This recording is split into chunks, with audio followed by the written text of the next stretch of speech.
kuryerlik xizmati korxonalari moped olib kelib odamlarni ish bilan ta'minlayapti. Lekin mopedni o'zi $300 tursa, uni standartdan o'tkazib sertifikat olishga yana shuncha mablag' ketyapti.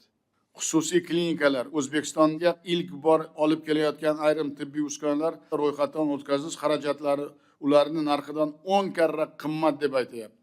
Qo'chqorov, To'raxo'jayev nima bularni olayotgan to'lovlarni o'rganish mumkin emasmi? Ular joyiga qo'yish mumkin emasmi? Mumkin. Mana boshqa misol.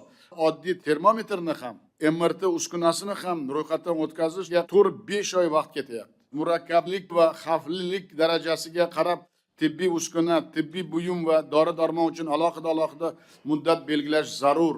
Shu bois bugungi farmon bilan standart, SES, veterinariya, karantin kabi organlarning mahsulotga xulosa berish vakolati aniq belgilab berildi. Bunda takrorlanuvchi va ustma-ust tadbirlar bosqichma-bosqich bekor qilinadi. Masalan, oziq-ovqat mahsuloti sifati va xavfsizligi nazorati bilan faqat SES shug'ullanadi.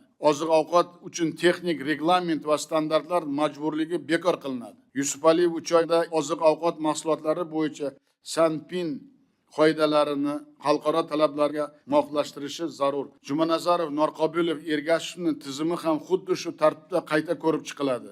Shuningdek, xavf darajasi yuqori bo'lgan 7 ta tovar guruhidagi mahsulotlarni davlat ro'yxatdan o'tkazish amaliyoti bekor qilinadi.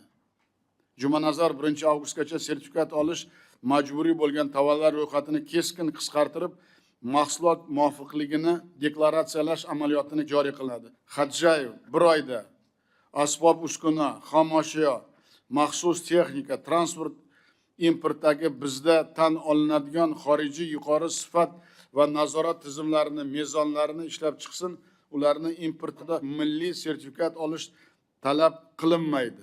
Bir so'z bilan aytganda, biz mahsulotlarni bozorga chiqarishni yengillashtirib, uni realizatsiyadagi nazoratini kuchaytiramiz. Bu xalqaro amaliyotda o'zini oqlagan.